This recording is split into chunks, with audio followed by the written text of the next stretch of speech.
안녕하세요. 김용감의 경제부동산입니다. 더 좋은 방송을 하도록 구독, 좋아요, 댓글 알림 부탁드립니다.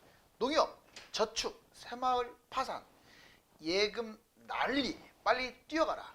예금 위기가 전방적으로 확산이 되고 있습니다. 이금융권은 물론이고 지방은행, 인터넷은행, 국책은행, 심지어 얼마 전 1금융권인 우리은행에 이르기까지 안전한 곳이 없습니다. 카카오페이는 정보를 무단으로 중국에 넘겨 천문학적인 벌금을 물게 되었으며 우리은행은 금융사고와 압수수색으로 타격이 불가피합니다. 문제는 이금융권인데 원리금 5천만 원밖에 보호되지 않는 현실에서 지금이라도 은행으로 뛰어가야 할까요? 유료상담은 010-2616-6276 제가 직접 헬스타임과 입지를 전해드립니다. 지금 바로 전화하십시오. 농협, 저축, 새마을 파산, 은행 예금 빨리 뛰어가라. 지금 은행이 붕괴되고 있는데 사람들이 막 어수선하게 널려있네요. 자, 이거 지금 계속 나오고 있어요. 은행 예금 위기와 해결 방법, 보호 상향. 일단 도대체 어떤 위험이 있고 이 은행 예금이 어디까지 보호되고 언제 바뀌는지 그걸 정확하게 알아보자고요. 예금 위기 보시면 경제 위기, 은행 부도, 은행 뱅크런, 그렇죠. 이게 문제가 되는 거잖아요. 경제 위기가 터지거나 은행이 부도가 나거나 은행이 돈이 뱅크런 순식간에 빠져나가거나 원금 이자 포함해서 지금은 5천만 원 이내 예금 적금 보장이 됩니다.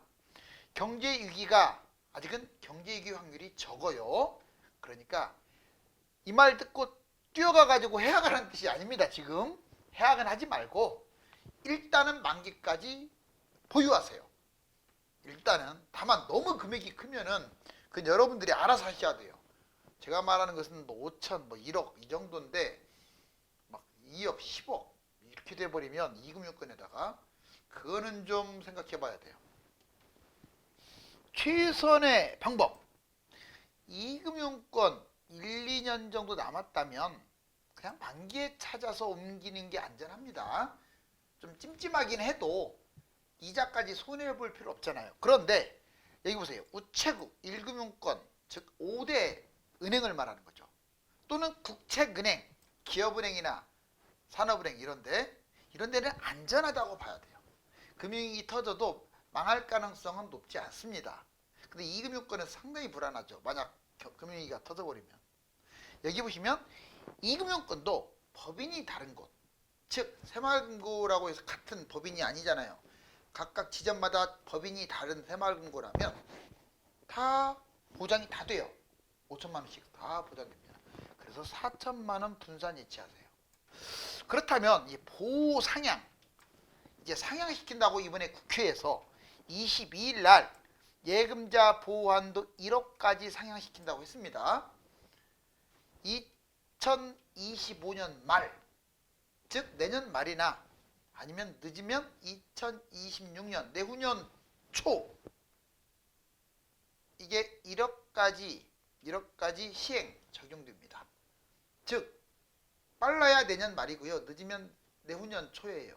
1년 이상 남았죠.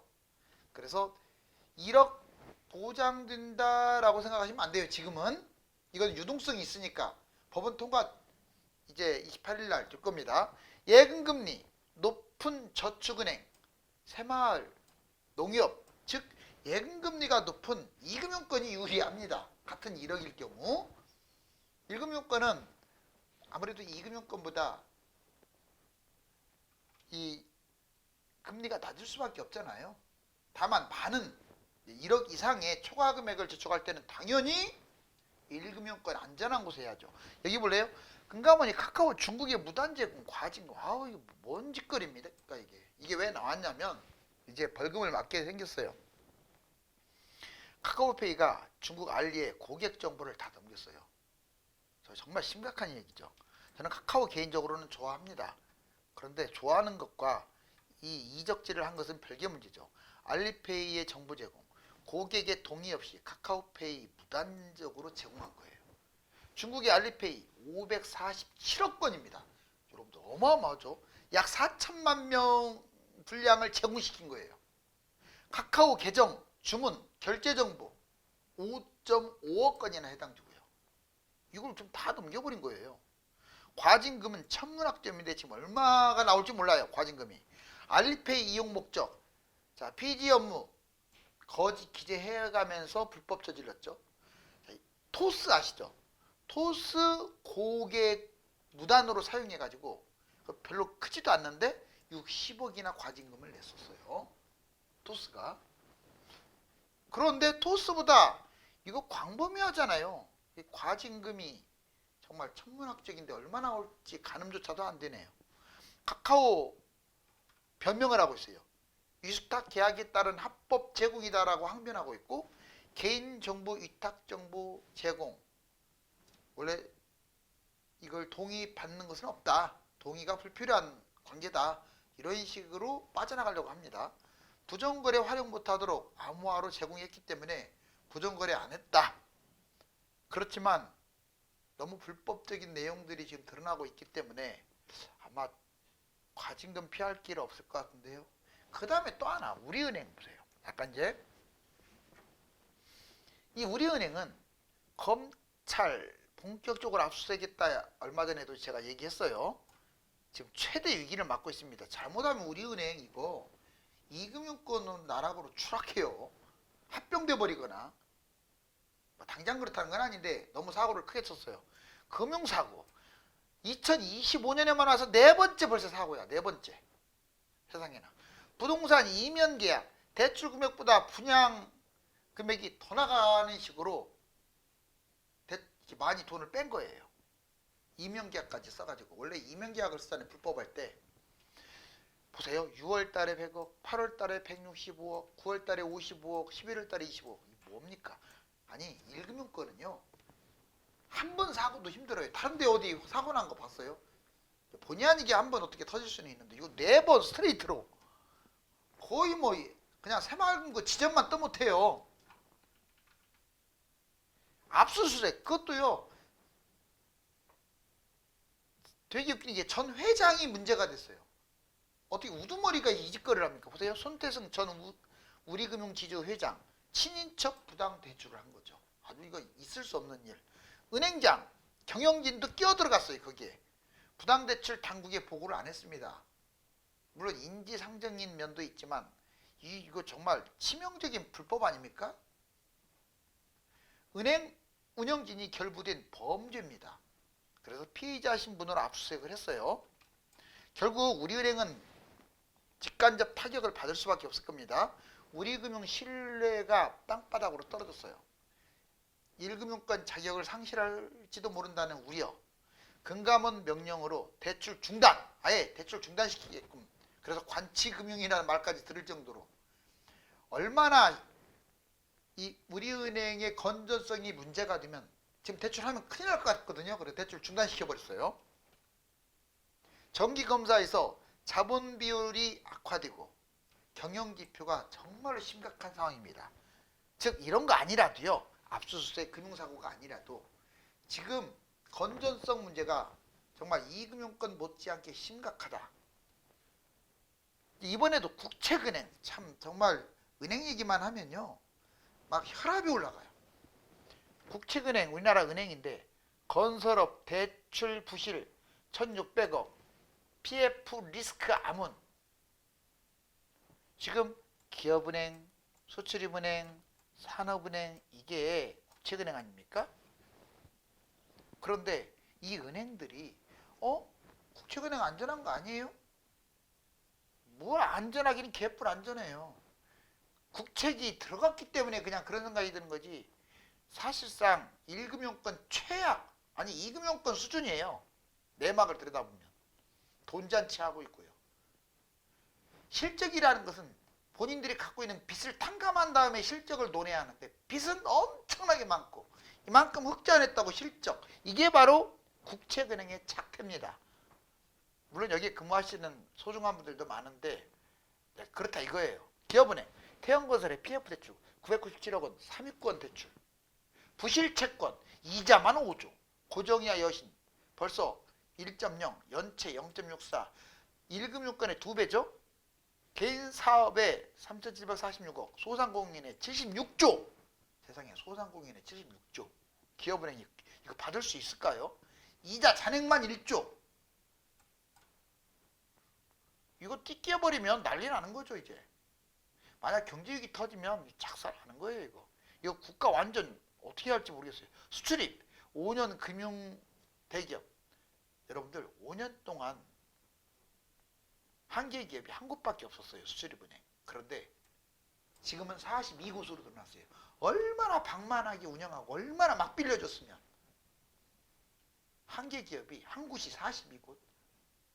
위험자산 규모 139조입니다. 여러분들 139조. 1개 수출입은행이 139조. 전년 대비 15조나 증가했어요. 1개 수출입은행이 15조가 증가하고 139조. 여러분 우리나라 전체 총 GDP 대출도 1800조밖에 안 되는데 여기 139조면 1개 은행이 또 큰 은행도 아닌 수출입은행이 저 모양 저 꼴이면 오죽하면 태영은행 거기도 산업은행이 주채권일까요? 여튼 이래요. 의화자산 88조. 전체 위험자산의 무려 65%가 악화됐어요. 의화자산까지도. 산업은행 고정이하 여신 381억으로 619% 급증. 산업은행 연체액이 379억 원으로 824% 폭증. 부동산 PF 대출 손실, 워크아웃 확대 시 위험. 즉 뭔 말이냐? 지금 여기 태영 주채권이잖아요. 빚을 제일 많이 빌려줬어요. 국채은행이 큽니까? 1금융권에 비해서? 깽깽이죠. 지금 우리나라 공사도 그렇고요. 지금 보증보험도 그렇고요. 허구. 가만히 이렇게 보면 자기 돈이 아니니까 국가 돈이니까 거기에 껴있는 임원진들 공무원들이 지 멋대로 하는 거예요. 멋대로. 강력하게 해야죠. 돈도 받지도 못하면서. 이거 어떻게 하겠어요 이거 지금. 자, 새마을금고 이제 이금융권 하나씩 보자고요. 합병 줄 테니 걱정 마세요. 그렇죠. 합병 되면은 돈 다 찾을 수 있습니다. 날아가지 않아요. 그냥 부도나고 끝나는 게 아니고 합병이니까. 지금 정부가 합병시킨다고 하잖아요. MG 새마을금고 정말 이런 말 한대요. 합병 줄 테니까 걱정 마세요. 어이상실했는데. 부도 합병 1288개 14개 부실금고 합병 진행 중. 14개가. 적자 조합이 1288에서 431개예요. 적자액은 1조 2019억. 딱 가늠이 되죠. 자, 이번에 부실. 연체율 7.24% 어마어마하네요. 2001년 1.93에 3배, 4배, 몇 배가 늘어난 거예요. 24년 현재 PF 고정이하 비율이 19.4. 와, 고정이하 여신이 19.4. 주체가 이것도 금융당국이 아닌 행안부. 빨리 행안부 손 떼세요. 제대로 관리도 못하면서 왜 행안부가 새마을금고를 쥐고 있어요? 금융당국이 당연히 해야지. 빨리. 그러면서 돈 줄이니까 끌고 가고 있는 거야 지금. 합동감사. 남양주 지정금 뱅크런 터졌잖아요. 새마을금고가 제일 지금 위태로운 거예요. 임원가담 933억 불법 대출을 하지를 않나. 공범 33명 검거되고 3주간 28명 참여 건전성도 문제가 되고 부두위험 정말 심각하고 부두위험이 있으니까 자꾸 점검하는 거죠. 어때요?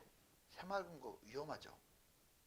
자, 저축은행 예보 파산 저축은행 담보 부동산 공매 실시 역시 파산 위기. 저축은행이 79곳 중에서 10곳이 적기 시정 조치야. 자본 확충이 부족한 4곳에서 6곳은 아예 퇴출, 파산, 합병. 연체율이 8.36으로 1등입니다. 적자 조합이 79 중에서 40곳. 은행이 적자라면 볼장 다 본 거예요. 오죽하면 적자 나겠습니까? 지금 새마을금고보다 나을 거 하나도 없죠. 부실, 저축은행 익스포저 16조 6천억. 상위 20개 PF 연체율 4.4에서 11.05%까지 상위 20개 연체율이 이렇게 늘어났어요.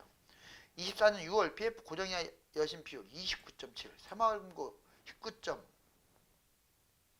얘는 29점. 훨씬 높죠. 퇴출, 시정조치 4에서 6곳 최악의 경우 퇴출 아마 위험이 있을 텐데 어딘지는 이제 나오겠죠. 연체율과 부실채권 비율 낮춰도 한계. 아무리 낮춰봤자 한계가 있어요 지금. 2011년 그때 저축은행 제1저축은행 사태가 터졌었잖아요. 그게 재현될까 우려.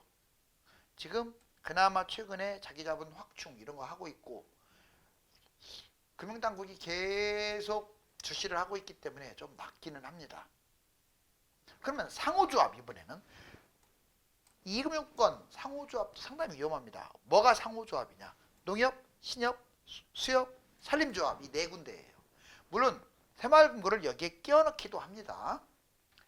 파산위기 상호조합 2208곳이에요. 지점이 강력한 구조조정 22년보다 10배 특히 신협은 15곳이나 위험해요. 구조조정 연체율 3, 4% 연체율은 새마을금고나 저축은행보다는 적은데 적자조합이 745 2208곳에서 745곳이 적자입니다. 어마무시하죠. 부실 상호조합 익스포저 54조 6천억 와 정말로 엄청 많네. 신협 같은 게 6%대로 급증했어요. 지금 PF 고정이하 여신은 새마을금고와 비슷한 6월달 기준 19.7%예요. 그래서 부도합병 하는 거죠. 상호금융 적자 기업이 무려 115곳 이게 738곳으로 급증한 거예요. 몇 배가 급증한 겁니까? 적자 상호금융 역시 4등급 받은 곳들은 강제합병 부도합병이 되겠죠. 지금 세 곳 이금융권 제기했어요. 그럼 적자은행 한번 이금융권 보자고요. 저축, 농협, 수협, 신협, 산림조합, 새마을금고 다 모였네요. 여기 왕창 모였죠. 적자조합, 저축은행 40개, 79개 중에서 농협 18, 수협 28. 신협 보세요. 신협이 제일 위험합니다. 275곳, 산림조합 31곳, 새마을금고 431. 미쳤죠. 연체율을 보실래요? 와 어마어마합니다. 저축은행 7, 8%, 새마을금고 7%, 신협 5%, 거의 6% 육박하죠. 여기도 나와 있고요. 고정이하 여신 비율도 저축은행이 29.7, 상호금융 19.7, 여기 새마을금고도 껴 있습니다. 어떻습니까? 이거 보니까 이금융권 되게 위험하죠. 자, 여기서 끝난 게 아니에요. 지금 제가 하나씩 하나씩 다 끄집어내고 있어요. 총체적으로.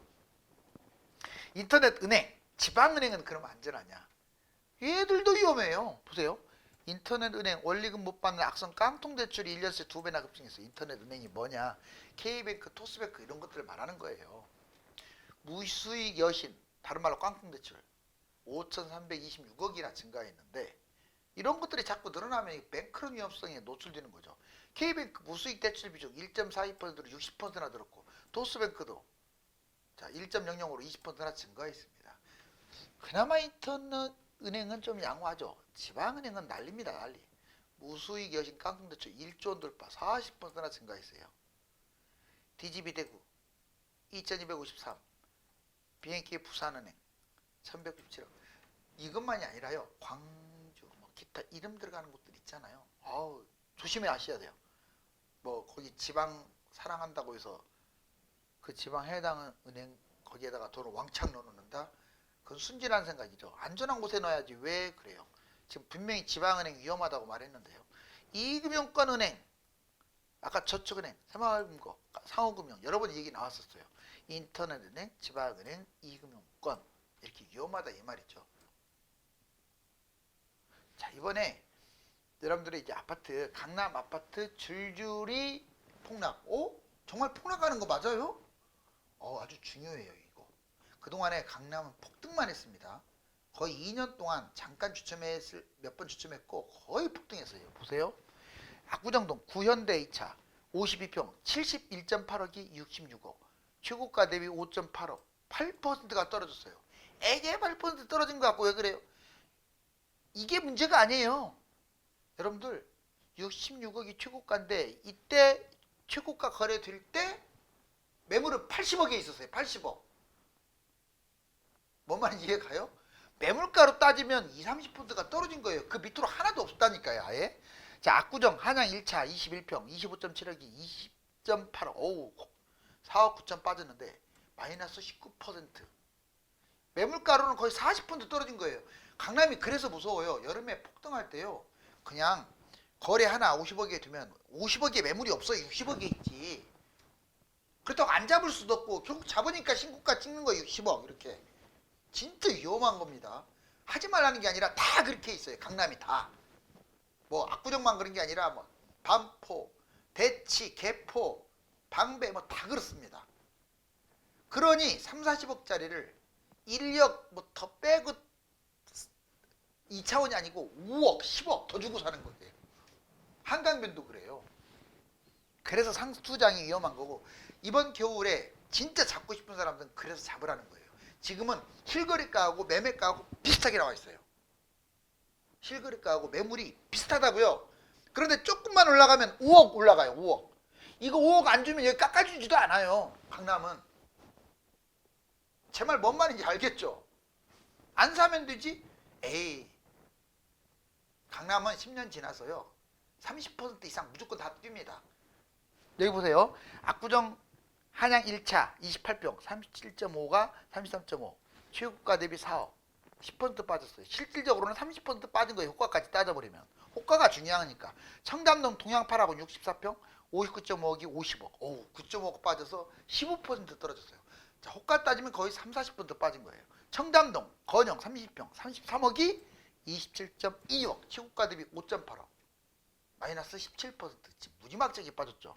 개포동 DH 퍼스트 아이파크, 자 51평 51.5억이 45억, 6.5억 떨어졌는데 12%.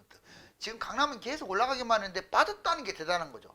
개포동 개포중 7단지 35평 28.8억이 24.5억, 최고가 대비 4.3억, 무려 14% 떨어졌어요.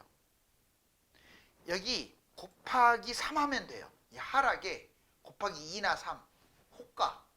왜 호가가 중요하냐면, 이게 조금만 올라간다 그러면 그냥 뭐 1억 뛰는 게 아니에요. 5억 10억 뛰어버립니다. 1년 내내 그렇게 뛰어요. 1년 내내. 그래서 조정할 때 진짜 잡아야 돼요.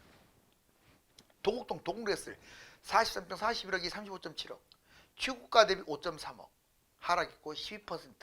자, 도곡동 타워팰리스 3차 55평 40.2억, 35.2억으로 떨어졌어요. 5억 떨어져가지고 마이너스 12%. 반포 아크로 리버파크 34평 54.8억이 42.8억, 최고가 대비 12억 하락, 마이너스 21% 떨어졌네요. 얘 매물이 막 60몇 억 나왔었어요. 보세요. 42억, 60몇 억, 20억, 거의 30%잖아요. 자, 그 다음에 반포 레미안 원베리 34평 60억이었는데 51.3억, 최고가 대비 8.7억, 하락 14%. 자, 용산구 이천동 레미안 첼리투스 51평 53.5억이 40.5억, 최고가 대비 13억 하락, 얘도 무려 24% 폭락. 강동구 둔촌동 올림픽 파크포레오 37평 27억, 이게 20억, 최고가 대비 7억 1천 하락, 마이너스 26%. 강동구 사익동 고도 아르테온 34평 19.8억, 13억으로 떨어졌어요. 최고가 대비 6.8억, 무려 34% 폭락. 지금 강남 쭉 해놨습니다. 자, 제2의 IMF, 은행이 건전해야겠죠. 최근 압구정과 반포, 도곡과 개포 등 강남 핵심 지역의 아파트들이 10% 넘게 급락하 했는데, 당시 호가 기준으로 30% 정도 가격이 떨어진 상황입니다. 감사합니다.